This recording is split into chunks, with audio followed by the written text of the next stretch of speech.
Good morning friends. सुबह 3:30 बजे उठ के मैं खाना वाना बना लेती हूँ क्योंकि आज मुझे जाना होता है ससुराल। मेरे हस्बैंड जी भी हो जाते हैं रेडी, और मेरी बहन की छोटी सी लड़की जो कि क्यूट से सो रही होती है। और सुबह हम लोग निकल जाते हैं घर से, सभी को बाय बोल चुके होते हैं। उस सुबह थोड़ा सा हम घर से दूर जाने के बाद आता है केदारेश्वर का मंदिर, जो कि बहुत ही ज्यादा अच्छा है। और यहाँ पे भोलेनाथ जी की स्थापना की हुई है। यहाँ पे यहाँ का नज़ारा बारिश में देखने लायक होता है। यहाँ पे तीन तीन झरने गिर रहे होते हैं, जो कि अभी दो चार बार बारिश ही हुई है तो एक झरना स्टार्ट हो चुका है।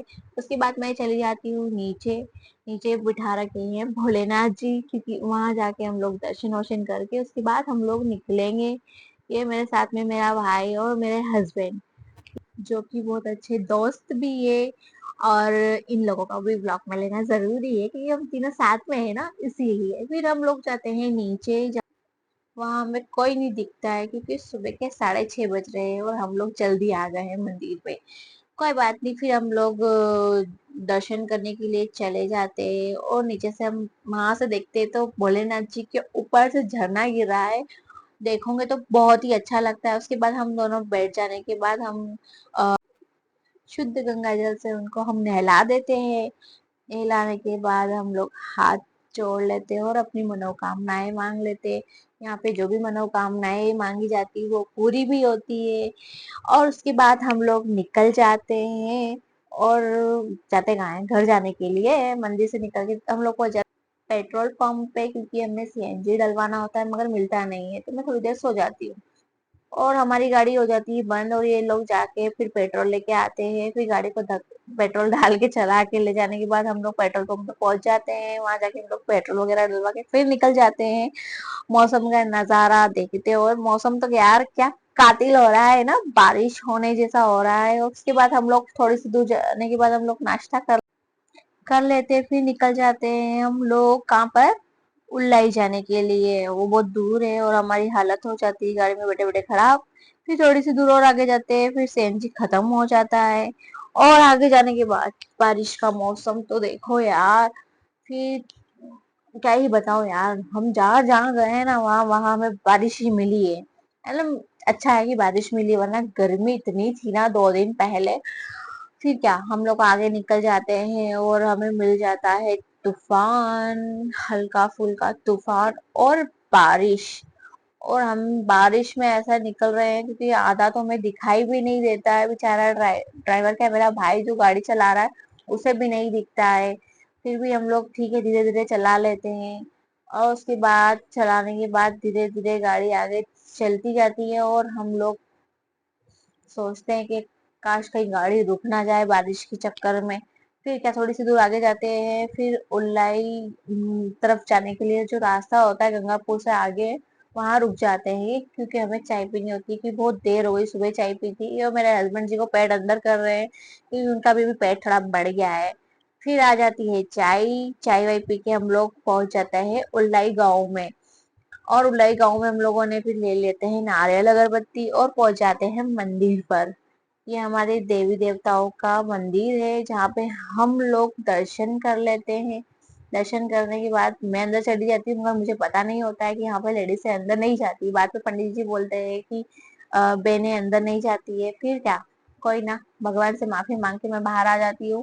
फिर मेरे हस्बैंड जी दिया बत्ती कर लेते हैं, वहां पर हाथ जोड़ लेते हैं क्योंकि हम शादी के 1 साल बाद तो मंदिर जा रहे हैं, फर्स्ट टाइम, शादी के फर्स्ट टाइम बाद।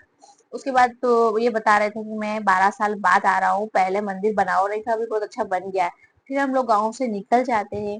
गाँव से निकलने के बाद वापस मिल जाती है बारिश। फिर हम गाड़ी को साइड में रोक के हम खाना वाना खा के फिर निकल जाते हैं चित्तौड़ के लिए। और चित्तौड़ के लिए निकलने के बाद देखो तो सही, बारिश तो हमें हमारा पीछा ही नहीं छोड़ रही है।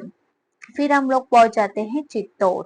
और चित्तौड़ में भी यार किला तो देख ही रहे हो। चित्तौड़ तो मैं कितनी ही बार आई हूँ, आप लोग भी आए होंगे। उसके बाद चाय पी लेते हैं, फिर मैं मुंह धो के थोड़ा सा मेकअप कर लेती हूँ क्योंकि सुबह से हम लोग ऐसे ही घूम रहे हैं। मैंने बोला अभी थोड़ा फोटो वोटो भी खींचने पड़ेंगे ना यार, चित्तौड़ आए हैं तो।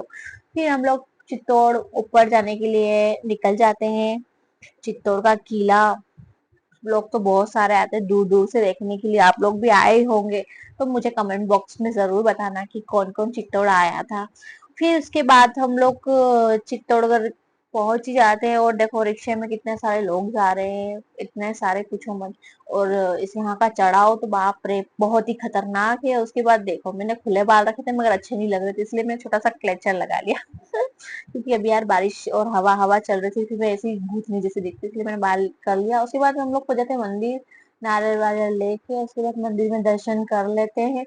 वहां से फिर निकलने के बाद हम पहुंच जाते हैं कालिका माता मंदिर, थोड़ी दूरी है। और फिर उसके बाद हम लोग महाकालिका माता के दर्शन कर लेते हैं और हमें मिलते हैं गाय माता जो कि बहुत ही क्यूट है। फिर उसके बाद हम लोग निकल जाते हैं चित्तौड़ से सावरा जी के दर्शन के लिए। मौसम तो यार सुबह से शाम तक यार ठंडा ही था और हर जगह जगह बारिश ही मिली।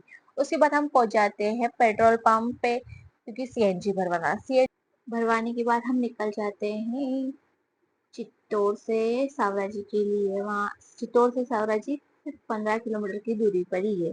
और फिर हम पहुंच जाते हैं मटपिया नदी सावरिया साइड के दरबार में। और सावरा जी पहुंचने के बाद हम देखते हैं कि शाम हो गई है, 8 बज गई है।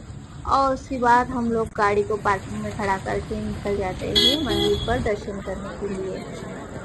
बारिश हो रही थी हल्की हल्की और हम लोग बहुत दिनों बाद सावरा जी मंदिर पर आए हैं। और अभी यहाँ पर बहुत कुछ चेंज हो गया है, रास्ता बहुत अच्छे से बना दिया है। और उसके बाद पहुंच जाते हैं मंदिर की ओर बढ़ने लग जाते हैं जहाँ पे लिखा है जय श्री शावरिया से। फिर हम लोग आगे की ओर जाते हैं जहाँ पे बहुत से लोग फोटोज और वीडियोस खिंचवा रहे होते हैं और मेरा मन भी करता है कि कुछ फोटो वीडियोस खिंचवा लेते हैं। ठीक है हम भीड़ भड़ा में खड़े हो गए थे मगर लेडीज हमारे आगे खड़ी हुई। सावरा जी की रात में तो लोकेशन बहुत ही अच्छा लगता है सावरा जी के यहाँ पे। और उसके बाद में हम लोग पहुंच जाते हैं मंदिर की ओर, सावरिया सेठ की जय। फिर हम चले जाते हैं मंदिर की ओर। मंदिर की ओर अंदर जाते हैं तो बहुत ज्यादा भीड़ होती है, लाइन लगी हुई होती है। और फिर हम दर्शन करके फिर निकल जाते हैं। थोड़ी दूर आगे जाने के बाद हम खा लेते हैं खाना, फिर पहुंच जाते हैं सीएनजी। 800 किलोमीटर से भी ज्यादा गाड़ी चली है तो सीएनजी तो चाहिए ही रहेगा ना। और फिर पहुंच जाते हैं अहमदाबाद। और अहमदाबाद में तो बहुत ही ज्यादा बारिश हो रही थी, हम तो सोच रहे थे कि घर तो पहुंच जाएंगे कि नहीं। फिर भी हम लोग चलो भगवान की दुआ से घर पहुंच गए रात की 2:30 बजे।